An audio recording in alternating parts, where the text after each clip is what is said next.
Continuing on with Superman, since Gail Simone is leaving the Wonder Woman title, to which I should start reading, her run on Birds of Prey. Her Secret Six is awesome. I've been reading it since issue 1, and I think they're on issue 20 now. It's awesome. He's gonna write both books? Yeah, Wonder Woman and Superman. Does it ever feel like DC only has like 5 writers? Yeah, Jeff Johns, Jeff Johns, and then like 3 other people. You know what I mean? Doesn't it feel like that sometimes? Yeah. I mean, they gotta start opening up the talent doors. Yeah, but that's besides the fact. Please. Yeah, besides the point. And he's going to start work on the Man of Steel in issue 700. Eddie Barrows is going to be doing the artwork for that, as well as, the War of the Supermen, which follows the events of New Krypton. Don't even get started. I just think that it lessens the wow of Superman if you have a whole bunch of Supermen and women. And again, we're still on the whole Kryptonian roots. Don't you think he's kind of over that by now? Well, I know that they're trying to kind of incorporate more like Superman's heritage into his modern life. I know, but that's still going by his origin. He should be the only survivor of Krypton. The only survivor. Yeah. And I'm like, okay, Supergirl, fine. But even Supergirl kind of cheapens Superman. Well, with Superman should be the only Kryptonian. That's what makes him so powerful, because think about it. Superman's like considered one of, if not the most powerful DC superhero. Obviously, take away Imperial X or, Darkseid, it's debatable. Which is basically their Galactus. Yeah, and like, the Anti-Monitor obviously is more powerful. Shit like that. But you know what I'm saying. Yeah, I know what you're saying. From a superhero standpoint, they gotta kill off every single one of those new Kryptonians. They gotta. Yeah. They gotta kill them all off. Yeah. Every single one of them. By the end of the series. And now they have Mon-El, who's running around like Superman Jr. Yeah. They have Connor Kent. Well, I was about to say, as the case with Superboy, that doesn't really matter because he's a clone of both Superman and Luthor. Like, by diluting the Kryptonian DNA, I don't think he's as strong as a Superman. And going off by cheapening it, I felt, it was kind of cheap that they brought Connor and Bart back. No one stays dead I know, in comics. In a time when everyone needs to die. That really's got to happen, though. Like Undead, Martian Manhunter said in Blackest Night, Hal and Barry should stay dead. Whether it's Marvel or DC, any of their big, events, they change things, but you can bet your bottom dollar that the next event undoes it all. Yeah, and goes back to the status quo, what happened before. Yep, absolutely. It's happening with Siege.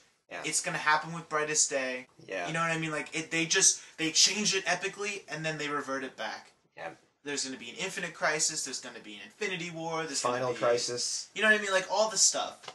I thought that Marvel did an interesting thing by doing the Ultimates, so that you didn't have to worry about the continuity because you could just start over again in a different Elseworld. Yeah. But now they kind of destroyed that, gotten too big for itself. I mean, since Mark Millar and Brian Hitch left. So it's kind of like... But then again, Mark Millar came back to it. Too late. Yeah, I mean, it's just by the nature of the Ultimates, like it's done. They should have had their 2 or 3 realistic stories and ended it. But instead, they have like a parallel universe going on that they've been carrying on and on. It doesn't work because you know what? It gets too complicated. Just like with any giant continuity. Well, going back on topic, Brainiac has showed up, so it's obvious that New Krypton is going to meet the same catastrophe as Old Krypton. In the new continuity, because Jeff Johns is retelling the story. Brainiac the cause of the destruction of Krypton? I don't know, I'm not following that. I feel like we should, because I'm hoping that they're going to incorporate the DCAU version where Brainiac was actually a Kryptonian AI. He seems to be going more and more mechanical looking.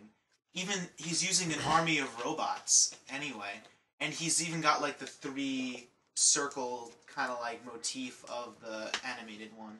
And I even remember in past Superman, they were showing all the different parallel universe Brainiacs, and one of them was the DCAU one. Oh, really? Remember? Did you see on the last page of the splash page? Well, I know that there was a version of Brainiac where he had, like, this metallic, headpiece and, like, the tubes in his stomach or whatever. And his symbol had the, the little triangular... Mm-hmm. Yeah, like the crests of Krypton. Yeah, exactly. And I really like that he's, a mechanical being. Who's more focused on... thinks logically. Who's who's focused on the machine side, not the genetic side. I feel like genetics have been overdone. I want to go back to machines and robots and things. Don't you feel like every villain lately has been genetic based? Brainiac still has those elements from the Silver Age. It's like you can't really ignore them without completely dumping them. Yeah, I don't like it Shrunken Cities, I like it better that he takes all their information and then destroys the planet, yeah. As he says, deletes it. You Hmm. know what I mean? Like, that to me is more awesome, like a corrupted supercomputer. As we've been like trying to get across, going back to the heritage thing is just redundant. Well, he's trying to tell it like a definitive one so it explains everything that happens in the next few years. Yeah, that's true. They need a definitive origin story so that they can build off of it. There's been so many different origins, including the movie one, that it's hard for Superman to find a foundation. It's easy for someone like Batman. It used to remain consistent that he was the last son of Krypton. But then again, over the years, that meaning has changed. Meaning that he was the last, born Kryptonian because he was a baby at the time. That's fucking bullshit. Yeah. That's not what it was meant to be. And look what they've done. They've added a whole stupid new planet full of Kryptonians. Yeah.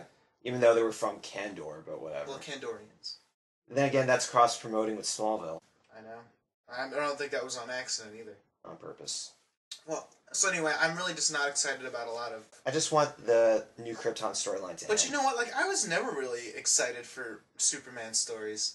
I like him in his role in the Justice League, but I don't really read Superman. We grew up around the time, when the death of Superman happened and all that.